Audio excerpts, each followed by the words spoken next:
السلام علیکم ورحمۃ اللہ وبرکاتہ۔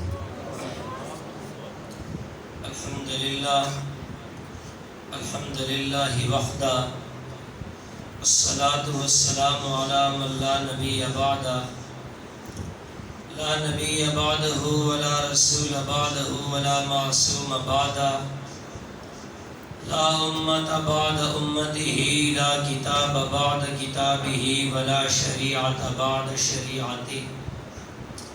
اما بعد فاعوذ باللہ من الشیطان الرجیم، بسم اللہ الرحمن الرحیم۔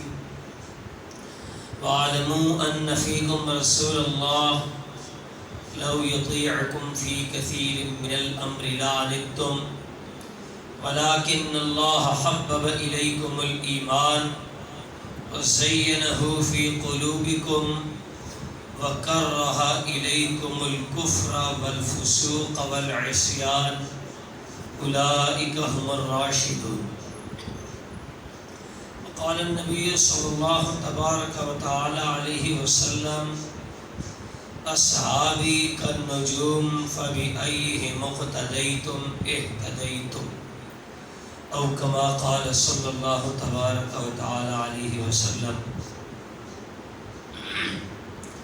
توحید و رسالت کی تشہیر صحابہ ہیں، سبحان اللہ۔ توحید و رسالت کی تشہیر صحابہ ہیں، سرکار کی سیرت کی تقریر صحابہ ہیں، اور خوش بخت تھے کہ آ بیٹھے محبوب کے قدموں میں، کاشانہ نبوی کی تقدیر صحابہ ہیں، اور جو بار نبوت کا آقا نے اٹھایا تھا، اس بار نبوت کی شہتیر صحابہ ہیں۔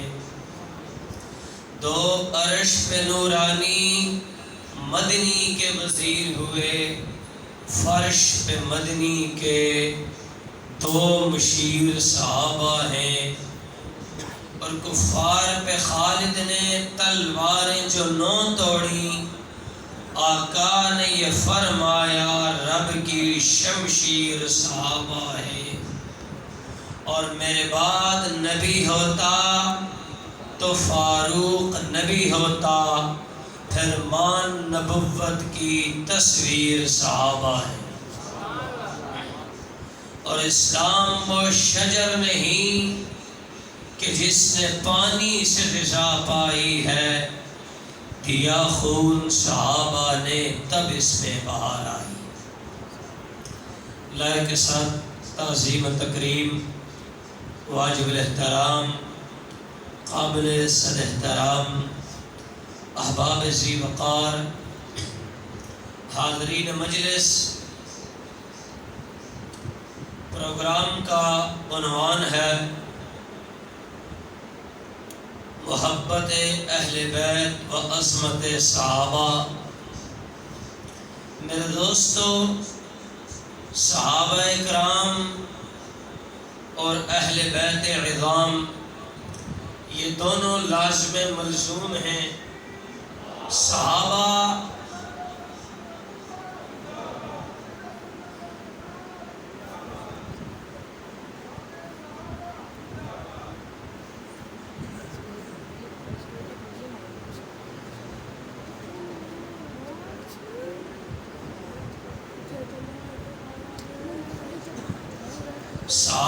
اہل بیت سے جدا نہیں، اور اہل بیت صحابہ اکرام سے جدا نہیں۔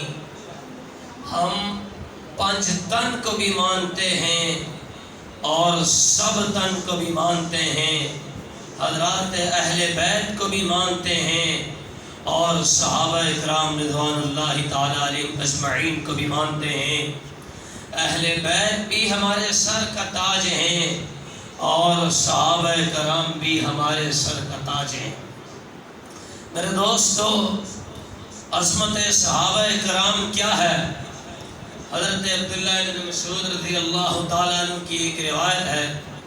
حضرت عبداللہ بن مسعود فرماتے ہیں من کان متأسیا فلیتأسی باصحاب رسول اللہ صلی اللہ علیہ وسلم. اگر کوئی شخص یہ چاہتا ہے کہ وہ کسی کے نقش قدم پر چلے، اسے چاہیے کہ صحابہ کرام کے نقش قدم پہ چلے. کیوں؟ پھر آگے صحابہ کی صفات بیان کی، اس لیے کہ فَإِنَّهُمْ أَبَرُّ هَذِهِ الْأُمَّةِ قُلُوبًا. صحابہ کرام دلوں کے اعتبار سے سب سے زیادہ پوری امت میں ان کے دل پاک صاف ہیں. اور آگے فرمایا وَأَقَلُّهَا تَكَلُّفًا، اور تکلف و بناوٹ کے اعتبار سے سب سے الگ تھلگ ہیں. وَأَحْسَنُهَا حَالًا، اور حالات کردار کے اعتبار سے سب سے بہتر ہے. فرمایا قوم اختارہم اللہ لصحبت نبیہ. یہ صحابہ کی جماعت وہ جماعت ہے کہ اللہ نے ان کو اپنے نبی کی صحبت کے لیے منتخب کیا. وَإِقَامَةِ دِینِهِ، اور دین کی اقامت کے لیے منتخب کیا. آگے امت کو حکم دیا کہ فَعَرَفُوا فَغْلَفُوهُمْ، اے امت محمدیہ تم ان کا مرتبہ پہچانو. اور آگے فرمایا وَاتَّبِعُوا آثَارَهُمْ، اور صحابہ کے نقش قدم پہ چلو. کیوں کہ فَإِنَّهُمْ كَانُوا عَلَى الْهَدِي الْمُسْتَقِيمِ.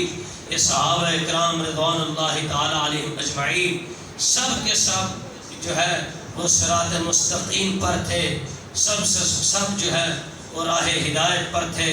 میرے دوستو، صحابہ کرام کی عظمت کا کیا کہنا. میدان بدر اگلے دن سجنا ہے، اور اللہ کے پاک پیغمبر بدر کے ایک دن پہلے اپنا خیمہ لگاتے ہیں، اور اس خیمے کے اندر باہر ایک صحابی چوکیدار کھڑے ہوتے ہیں، اور پاک پیغمبر سجدے میں جاتے ہیں، اور سجدے میں جا کے دعا کرتے ہیں. دعا کیا کرتے ہیں؟ اللہم ان تہلک هذه الأصابة لا توبت فی الارض. اللہ اگر آج میدان بدر میں اصحاب پیغمبر کی جماعت شہید ہوگی تو لا توبت فی الارض. علماء کرام تشریف فرما ہے لا توبت مضارع مجہول کا صیغہ ہے، اور دو معنوں میں استعمال ہوتا ہے، حال اور استقبال کے معنی میں. تو لا توبت فی الارض کا مطلب یہ ہوا اللہ اگر آج بدر میں صحابہ شہید ہوگے تو لا توبت فی الارض، قیامت کی صبح تک تیری عبادت نہیں ہوگی.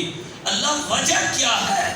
صحابہ کرام نہ ہوئے تو عبادت کیوں نہیں ہوگی؟ اس لیے کہ عبادت کا طریقہ بتانے والے، سارا دین سمجھانے والے پاک پیغمبر ہیں.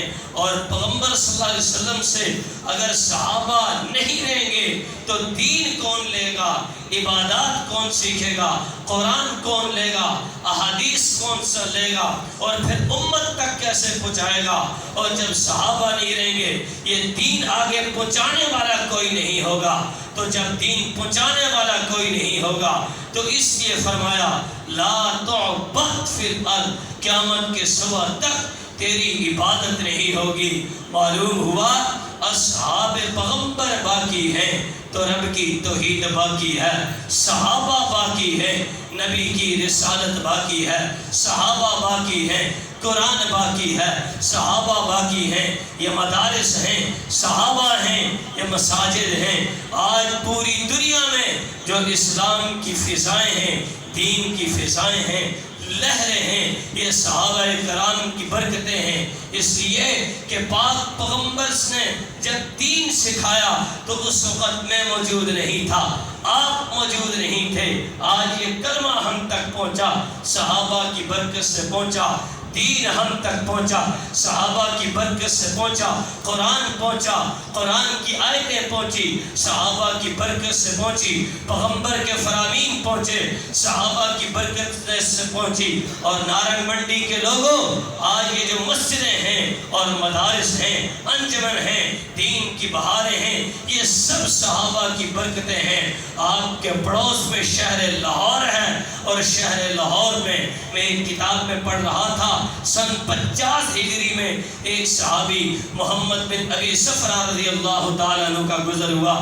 یہ سب بہاریں اصحاب رسول کی برکت سے ہیں۔ تو یہ سارا دین صحابہ کی خون کی لہروں میں تیرتا ہوا ہم تک پہنچا ہے۔ تو پھر کیوں نہ کہیں اسلام وہ شجر نہیں کہ جس نے پانی سے غذا پائی ہے، دیا خون صحابہ نے تب اس میں بہار آئی۔